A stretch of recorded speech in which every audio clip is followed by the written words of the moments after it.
ഒരു സിറ്റുവേഷൻ ഉണ്ടാവുന്ന സമയത്ത്, ഒരു പ്രോബ്ലം നമ്മുടെ മുന്നിൽ വരുന്ന സമയത്ത്, ഒരാൾ നമ്മളെ അപമാനിക്കുന്ന സമയത്ത്, അഥവാ നമുക്ക് എന്തെങ്കിലും നഷ്ടങ്ങൾ ഉണ്ടാവുന്ന സമയത്ത്, നമ്മുടെ കയ്യിൽ നിന്ന് എന്തെങ്കിലും തെറ്റ് സംഭവിക്കുന്ന സമയത്ത്, കാരണം ഞാൻ മനസ്സിലാക്കിയെടുത്തോളം ക്രോധം പല കാരണങ്ങൾ കൊണ്ടാണ് ഉണ്ടാവുന്നത്.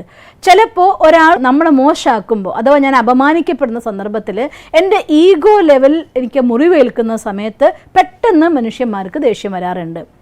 വേറെ ചില സന്ദർഭങ്ങളിൽ എൻ്റെ ഉള്ളിലുള്ളതായിരിക്കുന്ന ഒരു വീക്ക്നെസ്സിനെ മറച്ചു വെക്കാൻ വേണ്ടി ക്രിയേറ്റ് ചെയ്യുന്നതായിരിക്കുന്ന ഡിഫെൻസീവ് മെക്കാനിസമായിട്ടും ആങ്കർ പ്രവർത്തിക്കാറുണ്ട്, അഥവാ ദേഷ്യം. പലപ്പോഴും സ്വന്തം വീക്ക്നെസ്സിനെ മറച്ചു വെക്കാൻ വേണ്ടി, എൻ്റെ ഉള്ളിലൊരു വീക്ക്നെസ് ഉണ്ടാവുമ്പോൾ എന്നോട് അവരത് ചോദിച്ചാൽ ഞാൻ ഉത്തരം പറയേണ്ടി വന്നാൽ എൻ്റെ ഈ ഒരു വീക്ക്നെസ് അഥവാ ബലഹീനത പുറത്തു വന്നേക്കാം എന്നൊരു സാഹചര്യം വന്ന ഒരു ഡിഫെൻസീവ് മെക്കാനിസമായിട്ടും ക്രോധത്തെ പലരും ഉപയോഗിക്കുന്നത് കണ്ടിട്ടുണ്ട്. അതുകൊണ്ട് ക്രോധം നമ്മൾ ഉപയോഗിക്കുന്നത് പല സന്ദർഭങ്ങളിൽ, പല സാഹചര്യങ്ങളിലാണ്. പലരും പറയും, എൻ്റെ കൂടെയുള്ള ആളുകളെ കൊണ്ട് എനിക്ക് കാര്യം ചെയ്യിപ്പിക്കണം എന്നുണ്ടെങ്കിൽ എനിക്ക് ദേഷ്യപ്പെട്ടേ പറ്റൂ, ഒരു രക്ഷയില്ല, അതുകൊണ്ടാണ് ഞാൻ